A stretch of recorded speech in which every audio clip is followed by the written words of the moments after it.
focus, there are a lot of benefits to that, but we start with just saying it gives you clarity. So you know what direction to point your intellectual functioning in. So the first step is to create a central image of the topic of your thinking focus in order to gain clarity.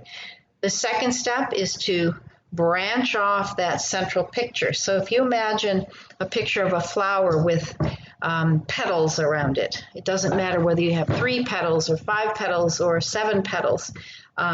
They organically attach to that central nub of the flower. Let's say it's a daisy, so you've got the yellow daisy in the middle, or a brown one if it's a black-eyed Susan, and then the branches that branch off organically, thicker where they connect, and then spread out. Now there are main branches and sub-branches, which not only identify and develop key themes, but they bring in hierarchy, a sense of hierarchy, because main branches will have the central or key ideas, sub-branches just take it to another level of detail. Then you've got step number 3, which frankly happens along with creating the branches. It's just easier to label them 1, 2, 3, 4. And that is identifying keywords or key images that express the essence of the topic or issue that you're looking at. And this is the one really that requires a lot of grappling over to what I call the dance of the learning. If you are taking in information and you are note-taking from someone else who's giving you the information, you take the keywords from them that they give you in terms of their topic.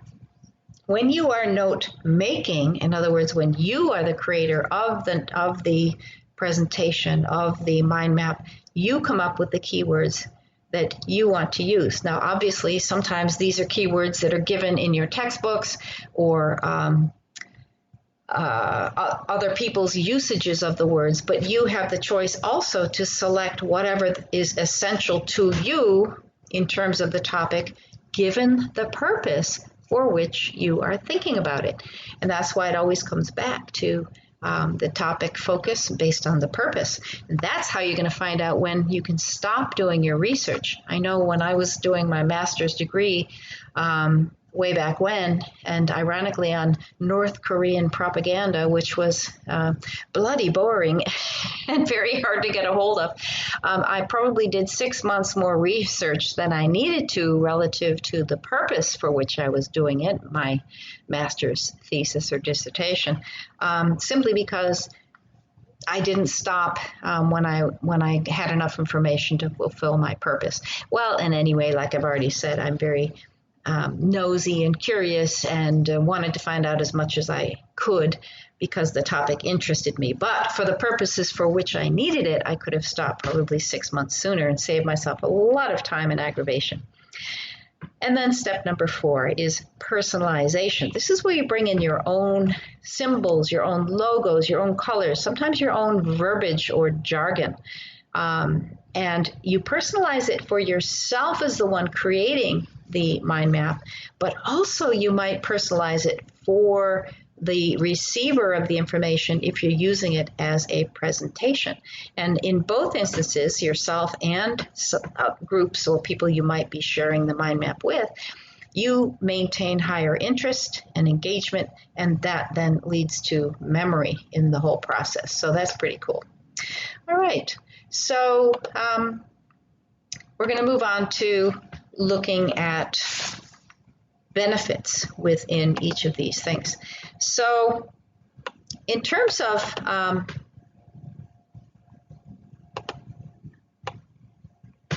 I've just covered up my map with something else. I'm with my reference.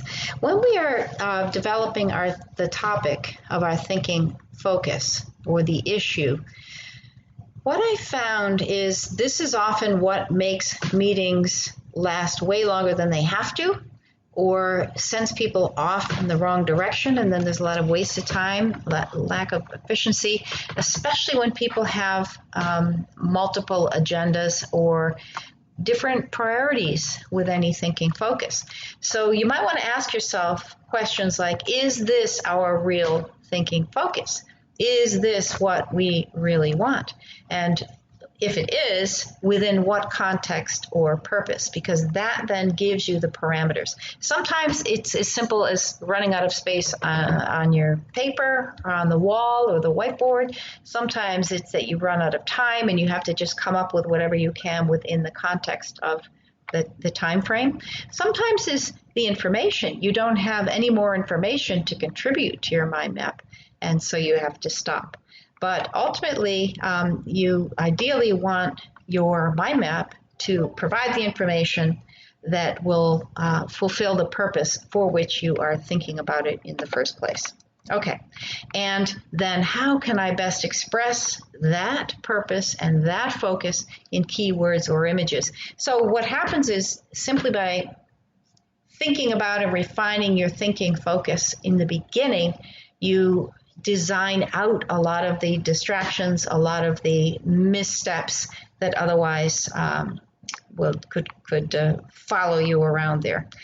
Okay, so when we then create the main branches, which connect organically from that central image that you've drawn with thick tapered organic lines, kind of like branches on a tree. They're thicker where they connect to the trunk and then get thinner as they move out, and then have small branches or twiglets which hold the leaves. What you want to do is keep all those main branches and then the sub branches on each of them connected, so that, for example, if you were a ladybug on a leaf at the end of a branch and you decided to walk back towards the trunk of the tree, and you're walking on the branches of your mind map as that ladybug, you could walk and go from thin branches, these sub branches, onto the main branch, and then connect with the central image without falling off the branch.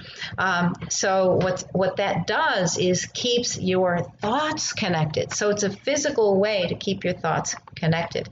You also can build in hierarchy because the main branches have these central or core ideas, the big ideas, and then you add details on those sub branches relative to the purpose, how much you know, how much time you have, and so on and so forth. And what's really cool is that as you are making these branches, if you know, you can kind of have a sense we're missing a part of the puzzle, you just leave it blank, and eventually the brain will fill it in for you in terms of what you need to do next. Similarly with keywords, as I mentioned already, it requires you grappling with ideas and issues to get to the essence. That's what I call the dance of learning, which is key to the learning process.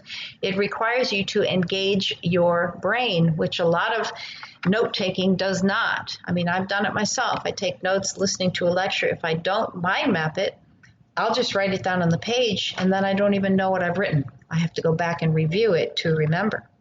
And so it's a way to make sure that you're actually engaging your brain in the learning process. Okay, finally, personalization.